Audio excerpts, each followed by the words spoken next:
Welcome to our deep dive, and we're going to be talking about something that might hit a little close to home for some of us: niceness. Specifically, we're diving into a YouTube video that one of our listeners sent in. It's by Coach Mariam Gadery, and it's called, well, it's in French, so bear with me, L'erreur qui t'empêche d'être pris au sérieux, which translates to the mistake that prevents you from being taken seriously. That's a pretty powerful title. It is, right.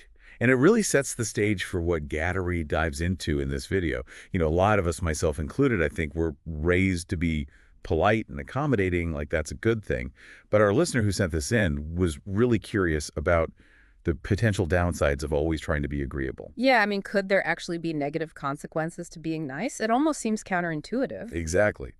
So let's see what Gadery has to say. So right off the bat, Gadery kind of flips the script on how we typically think about niceness. Well, she goes beyond just saying, don't be a pushover. She actually digs into the psychology behind what she calls excessive niceness. And get this, she calls it a trauma response. Whoa, okay, hold on. Trauma. Really? Yeah, it might sound extreme at first, but the way she explains it actually makes a lot of sense. I'm all ears. Walk me through it. So basically, she argues that if someone consistently experienced punishment or rejection for, like, asserting their needs or expressing disagreement early on in life, they might learn to prioritize other people's comfort over their own, just as a way to avoid those negative consequences. Becomes a defense mechanism, like a way to kind of navigate the world and minimize potential conflict. Ah, I see. So it's less about genuine kindness and more about self-preservation. Exactly. Like flying under the radar to avoid getting hurt. Yeah, and it can become so ingrained that we don't even realize we're doing it anymore. It's like we're on autopilot, constantly putting everyone else's needs before our own. That makes a lot of sense. It's like the classic people-pleaser archetype, always putting everyone else first. But isn't there, like, a positive side to that? I mean, selflessness is generally considered a virtue, isn't it? That's a great point. And that's one of the things Gadery really emphasizes in this video. There's a difference between genuine kindness, which comes from a place of empathy and generosity, and excessive niceness, which is often driven by fear and a need for external validation. Okay, so where does she draw that line then? When does being nice cross over into being too nice? So for Gadery, it's all about the motivation behind the behavior. If we're constantly prioritizing others because we're afraid of what will happen if we don't, that's when it becomes problematic. Interesting. And she cautions that constantly putting others first can actually lead to resentment, Oh, I can see that. Yeah. not just towards the people we're trying to please, but also towards ourselves. Yeah, because we end up neglecting our own needs in the process. Right. And it's like this vicious cycle because the more resentful we feel, the more we might try to overcompensate by being even nicer. It's like we're trying to bury those feelings under a mountain of agreeableness, but they inevitably seep out in other ways. Wow, I'm starting to see how this can get pretty messy. It definitely can. And it's not just about our own well-being either. It affects our relationships too. How so? Well, Gadery highlights how this imbalance in relationships can create this dynamic where the excessively nice person ends up feeling depleted and unfulfilled, while the other person might not even be aware of the sacrifices they're making. Yeah, you're not really on equal footing, are you? Right. It Yeah. becomes this one-sided relationship where one person is constantly giving and the other is constantly taking, and there's no real reciprocity. That's a recipe for disaster for sure. It is, and it can lead to all sorts of problems down the line. Yeah. Resentment builds up, communication breaks down, Mhm. and the relationship ultimately suffers. So we've talked about the impact on our own well-being and the strain it can put on our relationships. But Gathery also argues that being too nice can actually make us more vulnerable to being taken advantage of. It's true. It sounds counterintuitive, but it actually makes a lot of sense when you think about it. Help me understand that then. Okay, so imagine someone who's constantly apologizing, even when they've done nothing wrong. Or someone who's always going out of their way to please others, even if it means sacrificing their own needs. I know plenty of people like that. Right. And Gadery suggests that this kind of behavior can be perceived as a sign of insecurity or a lack of self-worth. Oh, interesting. It's like we're sending out a signal that says, I'm not confident in my own value, so I need to constantly seek approval from others. And unfortunately, that can attract people who might try to exploit that tendency for their own gain. So it's like we're inadvertently setting ourselves up to be taken advantage of. Exactly. Yeah. And it's not because we're bad people or we're naive. It's just that we've learned to prioritize other people's needs over our own as a way to cope with past experiences. And Gadery uses this really striking example to illustrate this point. What's that? She talks about how someone who's excessively apologetic, even when they haven't done anything wrong, might be inadvertently signaling to others that they're willing to take the blame or be the scapegoat in a situation. Oh, wow. Yeah, that's a good point. It's like we're saying, it's okay to treat me poorly because I don't believe I deserve better. That's a tough realization. It is, but it's an important one because it highlights the need to shift our focus from seeking approval to cultivating self-respect. So if we're not supposed to be too nice, what's the alternative? How do we navigate social situations where being agreeable is often expected? It's a good question, and that's exactly what we'll be exploring in the next part of our deep dive. We'll delve into Gadery's suggestions for how to break free from that pattern of excessive niceness and start showing up in the world with more authenticity and self-respect. That sounds promising. Can't wait. Me neither. So stay tuned. We'll be right back after a short break. Okay, so we've talked about the potential pitfalls of excessive niceness, but now let's get into the practical stuff. How do we actually start shifting away from those patterns and start showing up in the world with more authenticity? Well, Gadery has some really concrete advice for us. Lay it on me. She suggests starting by thinking about a specific situation, like a recent one, where you felt pressured to be agreeable, even if it wasn't really how you felt. Oh, so like a real-life example. Exactly. It could be at work, in a relationship, or even just a casual interaction. Got it. Once you have that scenario in mind, she encourages us to kind of analyze our motivations in that moment. Like, were you genuinely trying to be helpful, or were you more concerned with avoiding conflict or gaining approval? That's a good point, I never really thought about it that way, but I can definitely see how that fear of conflict or rejection can drive a lot of my niceness. And that's really what Gadery is getting at. She's helping us uncover those deeper patterns that are often operating beneath the surface. Yeah, it's like we're on autopilot sometimes, just reacting in ways that we've learned to over time. But we don't always stop to question whether those reactions are actually serving us or not. Exactly. And once we start to bring those patterns into our conscious awareness, we can start to challenge them. Okay, so how do we do that? How do we actually break free from those deeply ingrained habits? Well, Gadery offers a bunch of practical tools, but one that I find particularly helpful is what she calls the pause, reflect, respond method. Pause, reflect, respond. I like it. It sounds very methodical. It is. It's all about interrupting that automatic reaction and creating a space for more conscious choice. So walk me through it. How does it work? So the next time you find yourself in a situation where you feel pressured to be agreeable, but something feels a little off, Okay. just take a pause. A pause. Like just stop talking. Yeah, literally pause for a moment before you respond. Wouldn't that be awkward though? It might feel a little strange at first, but it gets easier with practice. And honestly, a moment of silence is often preferable to blurting out something we later regret. True, true. So pause, then what? Then you reflect. Ask yourself, what's my genuine feeling about this?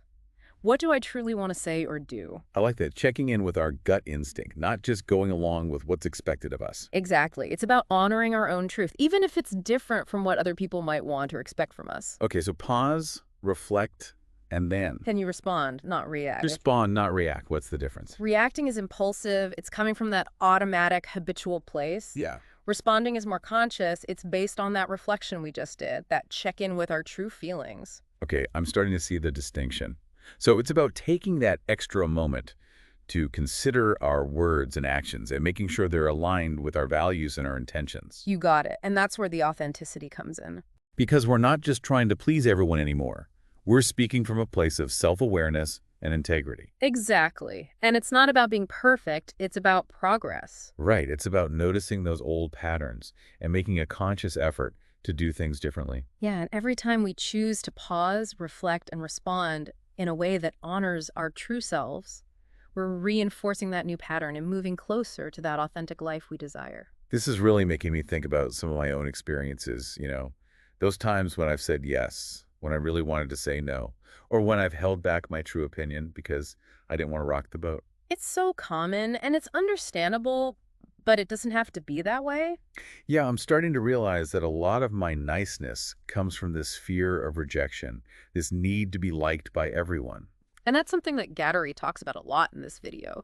She says that this fear of rejection is often rooted in our early childhood experiences. Like, if we were punished or criticized for expressing our true selves as kids, We might learn to suppress those parts of ourselves as a way to avoid those negative consequences. So it's not just about changing our behavior in the present.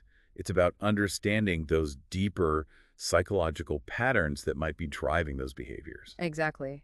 And as we start to uncover those patterns, we can start to heal those old wounds and create a more loving and accepting relationship with ourselves. Wow, that's powerful stuff. Like we're not just learning new behaviors, we're actually rewiring our brains to operate from a different place. I love that analogy, rewiring our brains for authenticity. It's a good one, right? So we've talked about the importance of awareness, the power of pausing and reflecting.